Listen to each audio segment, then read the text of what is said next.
Hi guys, welcome back to my channel. So today we are going to do a slightly different kind of video. We are going to do a review. Obviously I don't have much makeup on because this isn't a tutorial video, this is just a discussion of the newest Morphe palette. So yeah, let's get straight into it. So today I am going to be reviewing the Morphe 35i Icy Fantasy palette. This is a very new release. I was lucky enough to use my student discount to get a bit of money off, which is great. Yeah, this is quite affordable. You get £35, and it's I think £25 around that.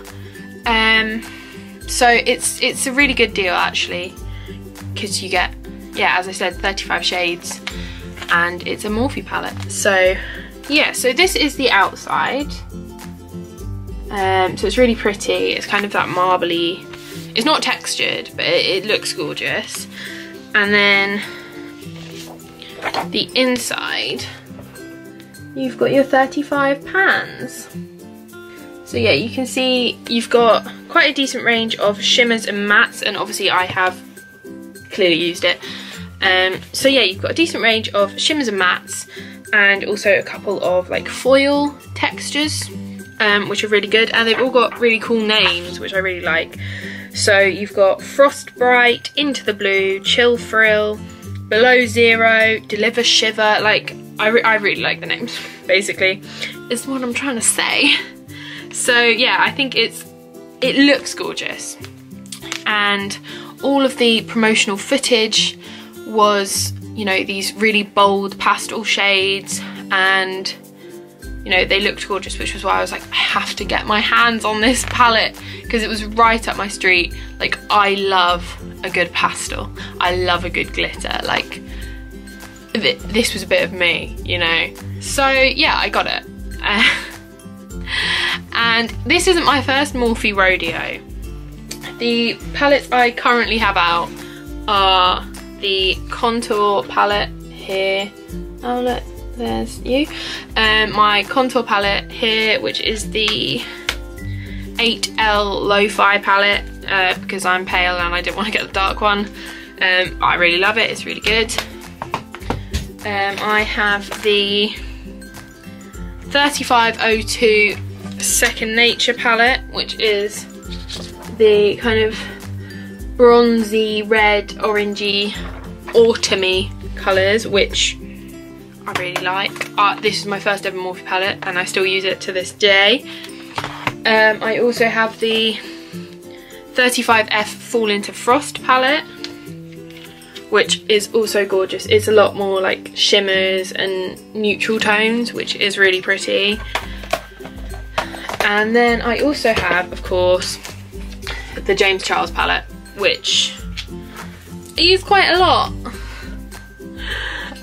Yeah, this is my first kind of big colourful palette, so I really like it, basically. Yeah, so I'm a big Morphe fan.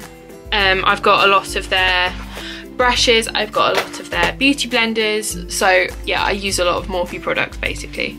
So to say I was disappointed with this palette is a bit of an understatement. So yeah, obviously the photos that they put out were gorgeous, and you know, all the artists are really talented, obviously, but all the shades look quite bright in there, don't they? They look like they would be quite bold. They're not. The first day I used it, I was in a bit of a rush to leave because I had to get to work, and I thought I'll just do, I think I ended up using this shade, and this lovely foily shade, because I thought it would be quite simple but a bit glam, and I'll get to test out a lot of the different like types, because I also used this one over my base shade. I think I used a bit of this, like I used quite a few of the shades. And as normal, I used my trusty Painterly paint pot, which, you know, you've probably seen I use in every video, and I use it for like 3 years now, so big fan, and it works, yay. It didn't work for this. The point of an eye primer or an eye base is not only to make the colour last longer, but also to make it bolder. So you shouldn't have to use a primer. The James Charles palette, also by Morphe. Let's take, I want one that won't stain my arm. Let's take this lovely red here, this one here. So I'm just gonna dip my finger into there. And look, that is quite bright already. I'm gonna get a bit of painterly. Here we go. Just pop that on there. Not the most beautiful. Blend it out a bit. And then do exactly the same thing. So go in, get the red, and swipe it on. So as you can see, it's a lot bolder. It's a lot redder, which is what you would expect if you were using a base for your eyeshadow. No. I will insert the pictures of the swatches that I took on my arm of all these shades, and I used a wet brush, I used a base, so they should have been pretty bold. I don't have the editing skills to put them over my talking, so I'm just going to put some music under them.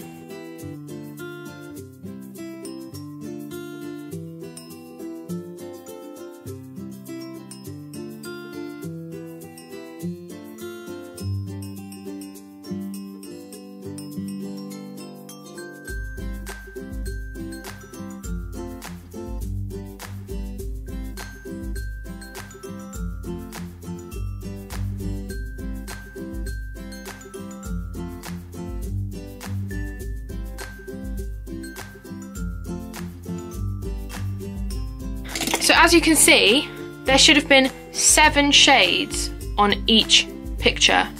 Some of them you could hardly see. Literally, I think the worst culprits for that were this one here, which is actually a shimmer. It's not just a white, it's a shimmer. This one here, also a shimmer, but should have showed up anyway. This one here, which again is a shimmer. The blues weren't great. The pink, not great. And I was quite disappointed, actually, because I thought, oh, maybe I was just using the wrong brush for the mattes. Maybe I was just, you know, maybe you do need a wet brush for them to show up. I used this brush for every single one when I was swatching, and it was always a wet brush, and the colour payoff is awful. Especially for the matte shades. The glitters and the foils are fine. It's a very low standard for a Morphe palette. And I did comment on one of their Facebook posts where they were like, oh, try our new palette, you can get it from here. I said, I got terrible colour payoff. I used a base, I used a wet brush, and it was awful. And so many people replied to me saying, yeah, mine was exactly the same. I used this base, I used this base. And the only people who said it was fine for me were the ones who were using the P. Louise base, which is what they sell. And that's really upsetting to me, because you shouldn't have to buy another product to make a product work. So yes, the James Charles palette is a good example, because you don't need to use a base with this. You don't need to use a wet brush. You can, and it will make the colours bolder. It's an addition, but you don't need it. So I found that really upsetting. As quite a loyal Morphe customer, I don't feel like I should have to buy another product from them to make one of their products work. And I was so excited about this palette.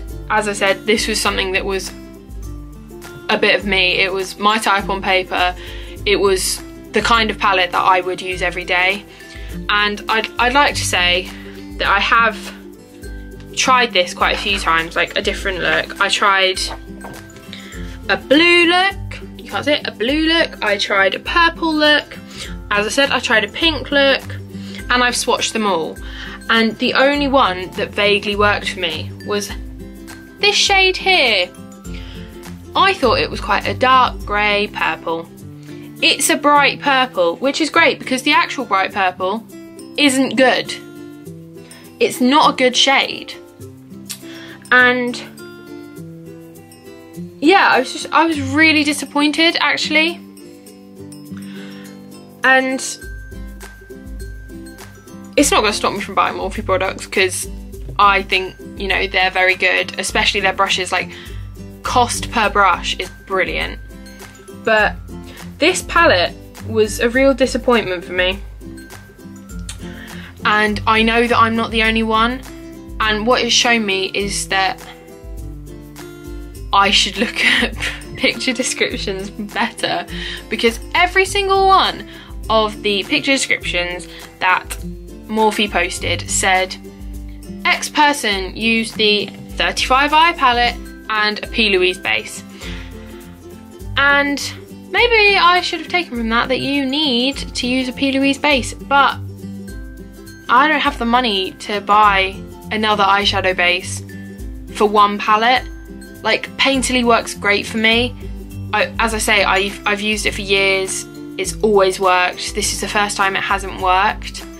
And I have to say that I am really disappointed with Morphe actually for creating a product that doesn't work without buying another one of their products. Like, yes, I use Apple products and you can only buy chargers from them, blah, blah, blah. I get that, but that's a technology thing. And I understand it from like that point of view. Like, you can only use this brand's chargers for this brand's products. That makes sense to me. But makeup, there are so many different brands of makeup and so many different types of makeup. Like, I'm sure that you could get a knockoff one of these from Superdrug in a couple of weeks. Like, this will be a Makeup Revolution palette soon for a lot cheaper. And I've used Revolution products. I still use Revolution products and they're great. They're brilliant. They're really pigmented. They're really good quality. And, you know, I don't see why I should be spending, you know, 25 quid on something that's got a terrible colour payoff. Having said that, I know that's quite negative.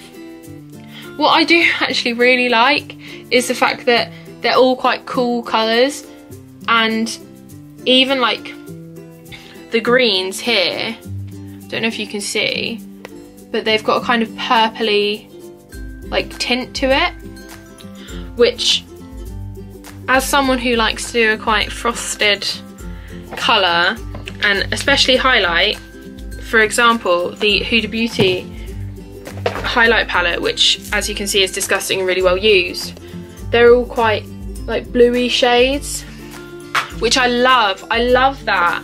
And I think the shade choice in here is really good. And I think the price is really good.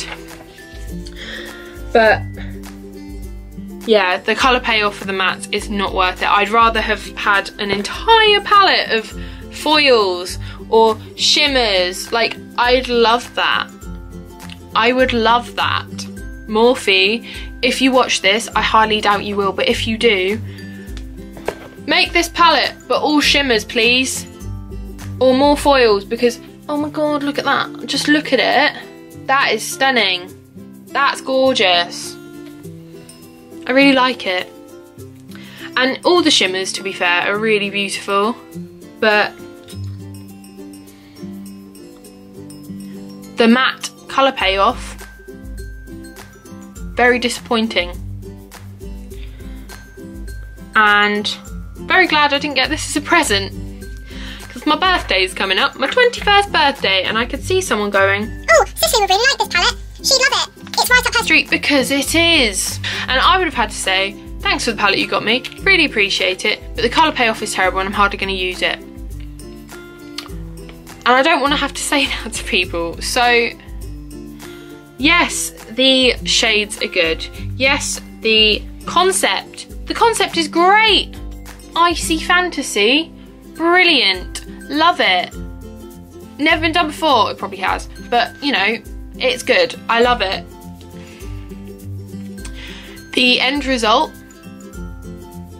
I don't love. However, sorry, I know I keep jumping around here, but I've just thought of another thing that I want to do. The highlight shades. This is what I would call a highlight shade. This is also what I would call a highlight shade. Possibly even this one. And this one. Oh, you can't see. This one. They're like glitters. So I'm going to take this one here. Dip my brush into it. Quite a lot because... And you can see I've already got highlighter on. Like, yes, it looks good. It looks great. It's blinding. I don't know if you'll be able to see on camera, but it is literally glitter. Which is fine. It's good. I love a bit of glitter, as you may have noticed. But I don't necessarily want glitter in my eyebrows when I'm doing my underbrow highlight. I'm also going to use this one here on the other cheek, so you can see. Like, that's gorgeous. But you've got the same problem. It is just a glitter. Also, because my fake tan's made me look really ashy, ignore that. So overall, because I might do this again, you know? I'm going to start rating palettes. I'm going to start rating palettes out of 10. 10, comment down below actually if you have a decent rating system. So 10 somethings out of 10. This palette, the 35 eye palette from Morphe, I will leave a link to buy it down below actually, just in case you do want to. But this palette, I'm going to rate it a 4 out of 10. Because, yes, the shimmer shades are good. Yes, the foil is great. The matte shades, the transition shades, are not what was advertised. And you have to buy something else to make it look good. That's not how makeup should work. So yeah, 4 out of 10 for me. And that's disappointing because I love Morphe. I love Morphe so much. 4 out of 10. So yeah, not great. If there is anything else that isn't, you know, madly expensive, Pat McGrath, I'm looking at you, that you would like me to review, I will make a list, and when I have some money, I will get them. But also, please bear with me because I'm planning on going to uni next year. And I need money. I get a glossy box every month, and I have a lot of feelings about glossy box at the moment. So if you would like to see me do a review of glossy box for as long as I get it, then please do leave a comment down below because it is something that I would like to talk about, but I don't want to talk about it if it's something that no one's interested in. So yeah, I think I'm gonna leave it there. I think I've got a lot of my feelings about this palette out. Leave a like, comment down below if you did like this, and if there's anything else you'd like to see me review or do on this channel. Subscribe if you're new, and if you want to see more of my face, I don't know why you would, but if you do, make sure to follow me on Instagram and Twitter, which is just Cicely Amelia, and my makeup Instagram is makeup_by Cicely. I'll be back with another video soon. Bye!